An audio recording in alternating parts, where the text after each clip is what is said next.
Hello everybody, so it's time for my 2023 One Day International or ODI World Cup, Cricket World Cup preview. So this time around we're having 10 teams, which is a little bit controversial. A lot of people think we should be having a few more, especially considering there's now 12 test teams. They usually want to have at least one or two extras beyond how many test teams there are. Not have test teams. So we're actually missing 3 test teams from this. So good on the Netherlands for qualifying when they're not a test team, which is great. It's great to see. That's a benefit. But unfortunately, so Zimbabwe didn't qualify, Ireland didn't qualify, and West Indies didn't qualify. Now, you might think, well, Zimbabwe's not that big. They only became a test team 1980. Hang on, when was it? 1991 maybe? Anyway, but yeah, they're not that good. But then Ireland's they're one of the new ones. But West Indies didn't make it, and they've been around since I think 1930 or something like that. And they had 2 ODI World Cups, which is the same as India, as the equal second most from anyone. So Australia has, I think, 4, maybe 4. No, 5. No, I think we've got 5. And India have 2, West Indies have 2, and then you've got 1 each for Sri Lanka and Pakistan and England now, because England won last time.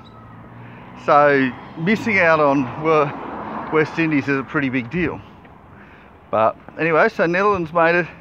A lot of people do think that it should be at least 12, probably more realistically 14 or 16. I think 16 is a nice number, it's easy to manage. 14 does become problematic because then you have to have two groups of 7 and it just becomes a bit awkward. So what they're doing this time is that they're having round robin, so all 10 teams play each other. So there's going to be, every team will play 9 matches, and then they're going to pick the top 4.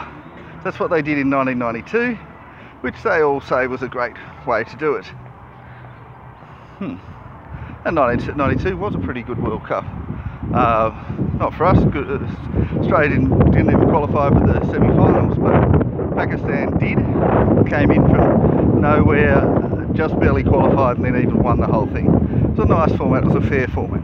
And we did have some problems with some World Cups. So I'd say 1996 was a bit of a problem because Sri Lanka was having some terrorism, civil war, whatever you want to call it, at the time. Sri Lanka won in a lot of ways because of boycotts by some of the teams that, for safety reasons, didn't want to play in Sri Lanka, and ICC refused to change the venues, which was a bit problematic. And in future World Cups, they did change venues in such situations. But yeah, so 1996 was a bit problematic, although Sri Lanka won, and a lot of people are happy about that. Then 1999 was, in many ways, a really good World Cup. Australia did the same thing as Pakistan in 1992, came from nowhere to qualify, just barely. They had a Super Sixes then, even though we did have that one boring match, and then came through and did it. And then we had 2003, which was a bit boring. 2007 was a bit boring. Australia didn't lose a match in either of those World Cups. Then we had 2011, India hosted, India beat Sri Lanka, back to being a good World Cup. 2015 Australia was a bit boring. 2019 in England was quite good, even if you did have the controversy of England winning based on boundary countback. And I believe they had a super over, but the super over was tied, and they didn't have any other options, just who scored the most boundaries, and that was England, which is a pretty bad way to win.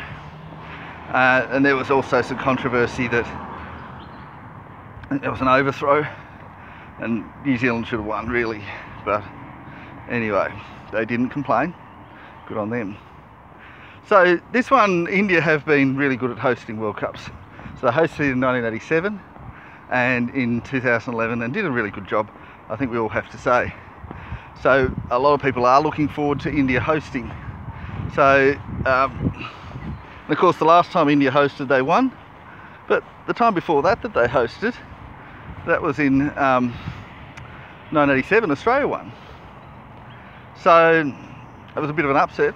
Australia were not expected to win, but we did anyway. So who's expecting to win? So I think I might go in reverse order to start with, and I'm going to look at the worst teams. So number 10 team, and this might not be their actual order, it's more prediction of their likelihood of winning and making the semi-finals. So Netherlands. Do I see, what's the best that I think Netherlands can hope for? I think 3 wins is the absolute most.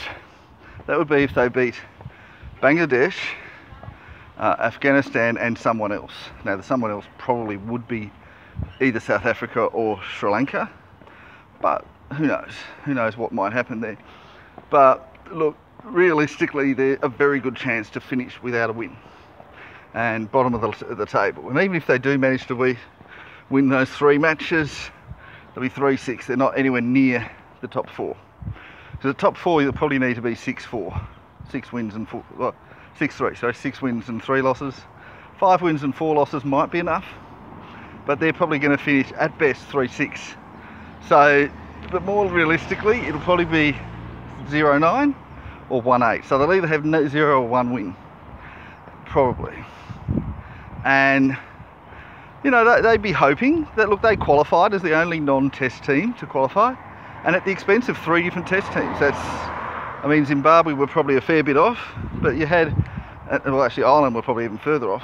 Then you had West Indies, and West Indies is still a very good one-day team. So Netherlands got past them, they qualified. I think that's fantastic. And I don't think Netherlands are necessarily going to be a test team. I think Scotland's probably more likely than Netherlands, but you know, they're still qualified.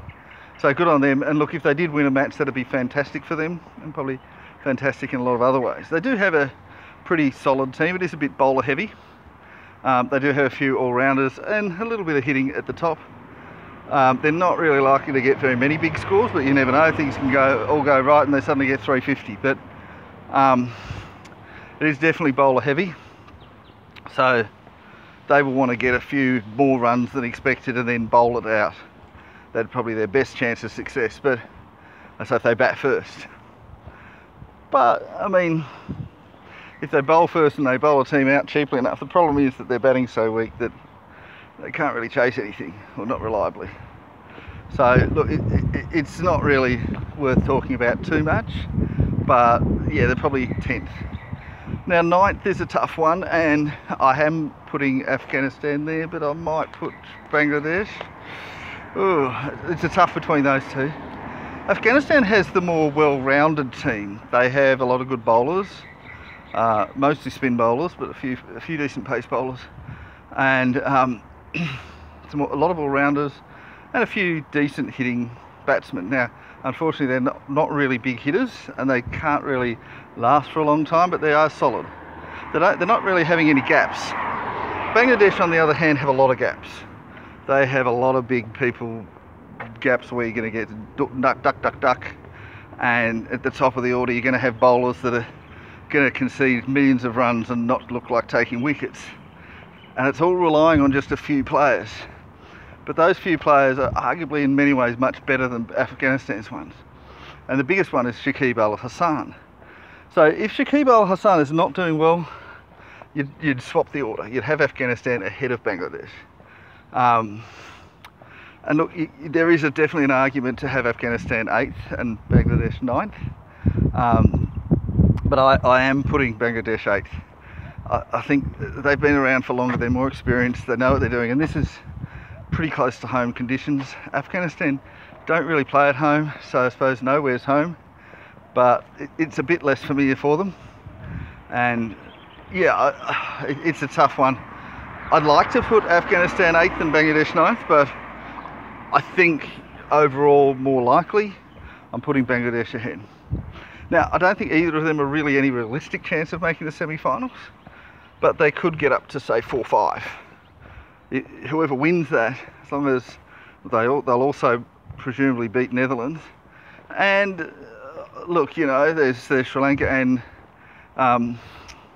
South Africa, who are probably both pretty weak at the moment. So there's potentially 4 wins there. But 4 wins is not going to be enough. And Really can't see either of them getting more than that. But they might completely upset somewhere else, and then they could potentially have 5 wins. But that still might not be enough. So yeah, it's probably going to be pretty tough for them. But it'd take a minor miracle for either of them to make it to the semis. But you never know, things can happen. Now my 8th team is probably South Africa. No, so that's my 7th, sorry. The 7th team is South Africa. I've already got 8th and 9th, Bangladesh and Afghanistan. So South Africa, unfortunately this year, has a very poorly balanced side. I know they just beat Australia in the last 2 one-day internationals. That was in South Africa. This will be in India. There's gaps galore. And they don't really have very many super-powered players. Now they do have Quinton de Kock and they have David Miller, so top of the order and then about number 6.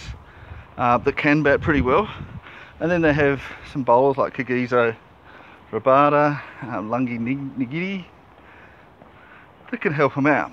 That's 4 players. Then you've got 7 gaps. So you're having a bit of a problem. And while they might win the occasional match against good teams, they're also in real danger of losing to the lower level teams. So it's really going to be tough for them. Now, the 6th team that I've got is probably Sri Lanka. Now, I know it is in the subcontinent, and that should help Sri Lanka, and it will.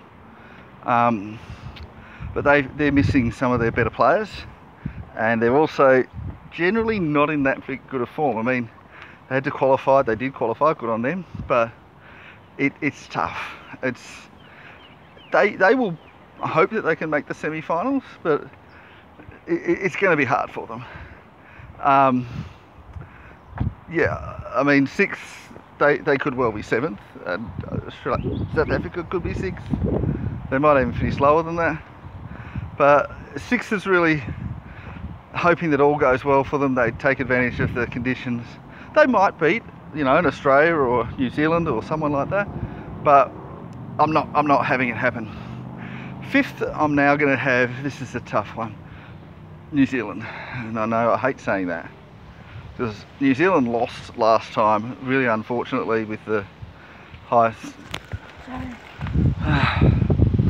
the most boundaries, and so you'd like to think, oh, they'll get revenge and win this time, but unfortunately this is in Sri Lanka, this is in India. They're not that good in India. Their side's not too bad, but I mean, having injury issues with Kane Williamson. There's a lot of problems in their team. There's a lot of really old players. It's just, I mean, they could make it. I just don't think they will. Then we're having 4th, and now I did a previous preview and I put Australia outside of the semis, but a lot of people are saying they will win. They'll even win the whole thing. So I put them in 4th. Look, there is a chance that they'll win the whole thing. We know they've won 5 times, so. And I think 2015, they weren't really, they probably shouldn't have won. They beat New Zealand in the final, and I mean, that one, New Zealand probably should have won. Then again, they should have probably won in 2019 as well. So yeah, so I just don't, yeah, it's Australia hasn't really got their best side, it's one thing. There's only 1 player off probably, which Josh Inglis shouldn't be there, and we should be playing a second spinner. Most likely Tanveer Sangha would be probably the best one at the moment. And look, it was almost a complete disaster when we had Ashton Agar there instead of Marnus Labuschagne. Thankfully Ashton Agar is out, had to get injured, that's an unfortunate way to do it, but realistically he shouldn't have been there, and Labuschagne should have. So we have this issue with not being sure what our best side is, and look, I suppose they've got the right one, but they haven't been playing them.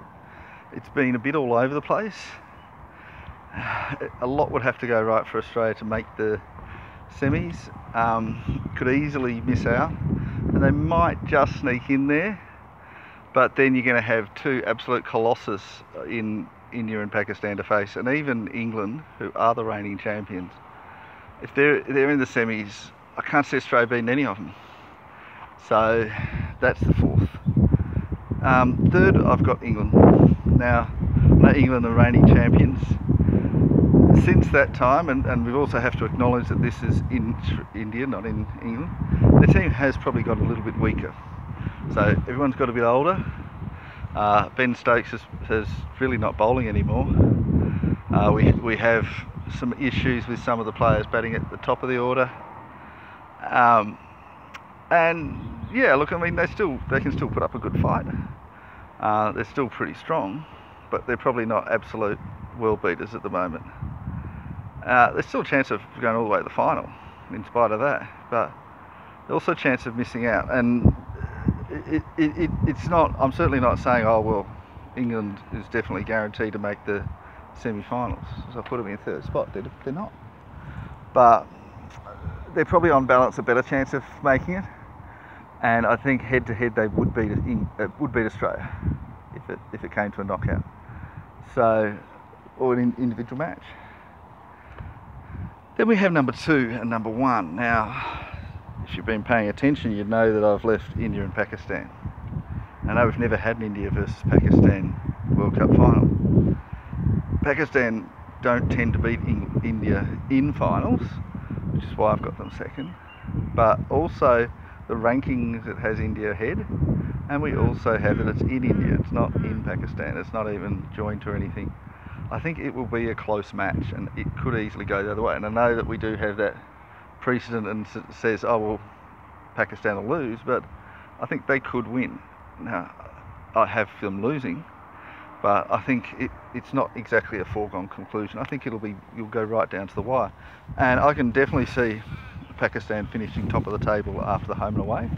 But I can also see India. India have a lot of really strong batsmen, and of course that's always been their strength. They're not only big hitting batsmen, they have that as well, but they can also bat for the whole match, whole 50 overs. The openers could still be there at the end of 50 overs. If one of them gets out, whoever's at number 3 or number 4, number 5, number 6, they all can bat 50 overs and can score at any rate they feel like it. And then yes, they do struggle with their bowling, but in India they are better. So they have a few decent fast bowlers. It's probably a bit weaker than it used to be. Jasprit Bumrah is back. That's a big plus for them. But they also have a lot of really good spin bowlers. So it's still going well. Ravi Ashwin's still going well. He's nearing 40. It's a bit inconsistent, but he's still good. Ravindra Jadeja's still going well, getting better. And yeah, they're going to be hard to beat. Now, so they're not unbeatable, but I do think that even if they just sneak into the semi-finals, they will still probably win the whole thing. Even if they finish 4th from the round robin, they'll still probably win the whole thing. And there's a chance that they'll finish as low as 4th. I'd be really shocked if they didn't make it. But yeah, they could lose. They could do 6-3, lose 3 matches, just sneak into the semi-finals, and then still win. That's the situation for India. And in fact, I think that there's some chance of that happening, and maybe Pakistan being, 8-1 or 9-0 after the round robin and being top, but then meeting India in the final and losing. So yeah, look, it looks like it's probably going to be a pretty good tournament. I think that some of the exciting matches, obviously any India versus Pakistan match, particularly in the subcontinent, is going to be very exciting to watch. Australia are going to be a team that's going to be put on a lot of excitement, as are England. I think New Zealand will too. And I think that some teams will struggle a bit, but down the bottom of the table, the Afghanistan versus Bangladesh match will probably also be pretty close.